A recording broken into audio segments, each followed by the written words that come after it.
పెద్ద పోటీగాడిగా భావిస్తాడు. వాళ్ళ కేడర్ కూడా ఇతను సింహం సింగిల్ అంటాడు.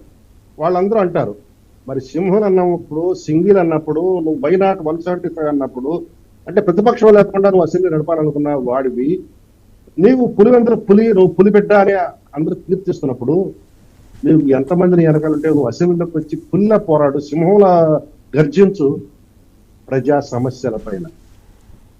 నిన్ను ఎన్నుకున్న శాసన అసెంబ్లీ యొక్క సభ్యుల ప్రజా సమస్యల పైన, కుదిరితే రాష్ట్ర ప్రజల సమస్యల పైన నువ్వు అది చేయలేవు. ఆ ఈ రెండోది, ఈ శాసనసభలో 164 మంది సభ్యులను ఫేస్ చేయడం నీకు మగతనం లేదు.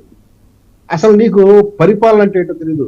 నీకు ఒక నాయకుడు లక్షణాలు లేవు, నాయకత్వం లేవు నీకు. రెండోది, నీ మానసిక పరిస్థితి కూడా చాలా ఆందోళనకరంగా ఉన్నది. నువ్వు అడిగిన విధానంలో, మాట్లాడే విధానంలోనే నీ యొక్క మానసిక పరిస్థితి ఏంటో కళ్ళ కట్టిన